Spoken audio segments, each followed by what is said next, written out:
Hello बच्चों, good morning. आज हम लेंगे संप्रभुता के बारे में, सॉवरेनिटी के बारे में।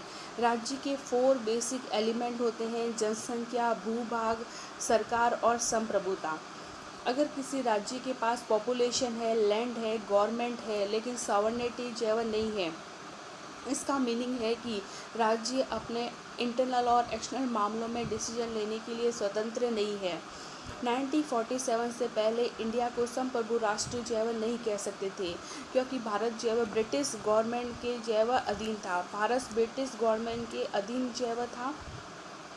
लेकिन 1947 के बाद में भारत जो है वह अपने इंटरनल और एक्सटर्नल मामलों में डिसीजन लेने के लिए स्वतंत्र हुआ, तो इसको संप्रभु जो है वह राष्ट्र कहते हैं। संप्रभुता का मीनिंग होता है सर्वोच्च शक्ति, और यही एक तत्व है जो राज्य को अन्य समुदायों से अलग करती है। संप्रभुता की डेफिनेशन अलग अलग थिंकर ने दी है। गेटिल ने कहा है, संप्रभुता ही राज्य का वह लक्षण है जो उसको अन्य समुदायों से अलग करता है। लॉस्की के अनुसार संप्रभुता के कारण ही राज्य मानवीय समुदाय कम्युनिटी से भिन्न है, डिफरेंट है। संप्रभुता लैटिन भाषा का वर्ड है जो सुपर और एनस से लिया गया है, जिसका मीनिंग होता है सर्वोच्च शक्ति। राज्य की सर्वोच्च शक्ति। राज्य जो है वह अपने निर्णयों को मानने के लिए स्वतंत्र है। राज्य के अंदर सभी व्यक्ति जो होते हैं वह राज्य के निर्णयों को, उनकी आज्ञाओं का पालन करते हैं। वह स्वयं किसी कानून के कंट्रोल में नहीं होता है।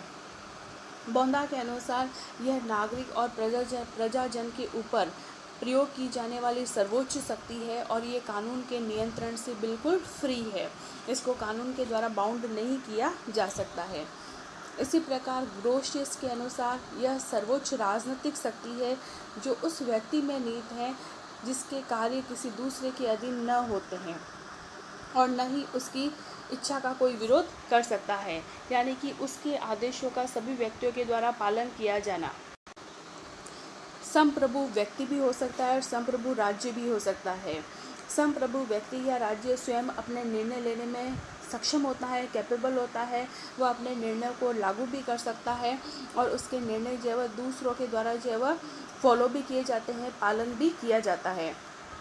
इस प्रकार सुपरमेसी पावर जो होती है वह एकल भी हो सकती है, यानी कि किसी एक व्यक्ति में निरंक हो सकती है। लेकिन यह पावर अगर किसी एक व्यक्ति में निहित होती है तो व्यक्ति निरंकुश हो जाता है।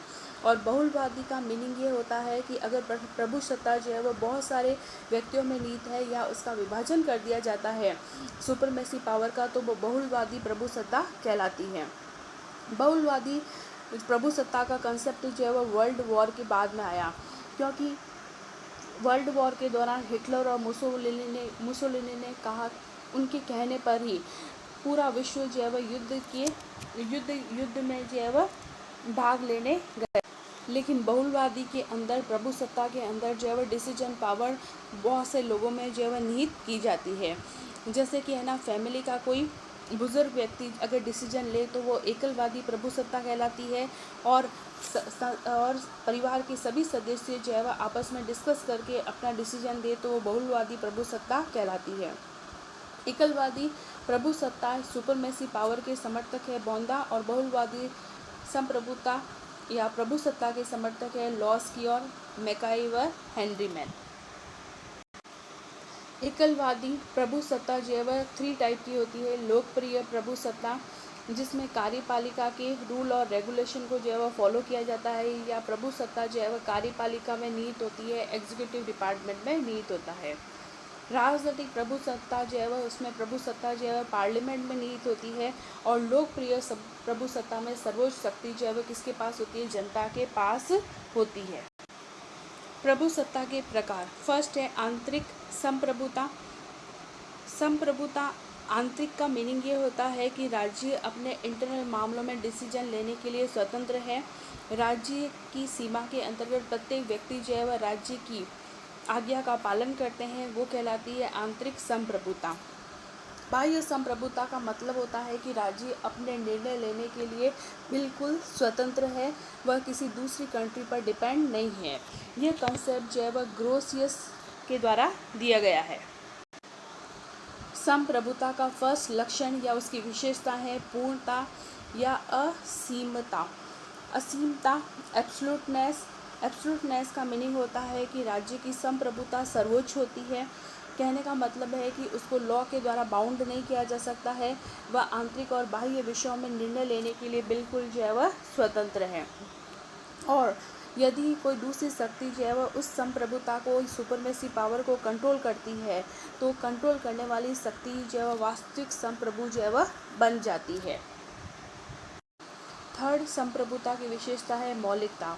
मौलिकता का मीनिंग होता है यह पावर जो है वह राज्य स्वयं अर्जित होता है, उसे किसी से प्राप्त नहीं होती है। यह पावर जो है न तो किसी को दी जाती है और न ही किसी से ली जाती है। फोर्थ है सर्वव्यापकता, यूनिवर्सल। संप्रभुता के अंदर मानव समुदाय है, निवास करते हैं। कोई भी व्यक्ति जो है वह उसके नियंत्रण से मुक्त होने का दावा नहीं कर सकता है। उसके बाहर जो है वह जाकर अपना जीवन जो है वह व्यतीत नहीं कर सकता है। व्यक्ति है, ऑर्गेनाइजेशन है, उनको सबको जो है वह संप्रभु राज्य के आदेशों का पालन करना ही पड़ता है। अविभाज्यता, संप्रभुता की अन्य विशेषता है उसकी अविभाज्यता। इसे बांटा नहीं जा सकता है। संप्रभुता को विभाजित कर दिया जाए तो उसकी सर्वोच्चता नहीं रह जाएगी। संप्रभु शक्ति जो है वह केवल एक ही व्यक्ति में निहित हो सकती है, एक ही राज्य में निहित हो सकती है, वह दो लोगों में जो है वह निहित नहीं हो सकती है। तो परमानेंस, राज्य की संप्रभुता में स्थायित्व होता है, परमानेंस होती है संप्रभुता।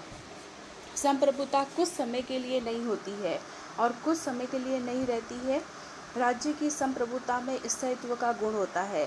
डेमोक्रेटिक कंट्री के अंदर सरकार के बदलने से संप्रभुता पर कोई अंतर नहीं पड़ता है। संप्रभुता राज्य का गुण होता है, गवर्नमेंट का गुण नहीं होता है। संप्रभुता के अंत का मीनिंग होता है राज्य का अंत करना।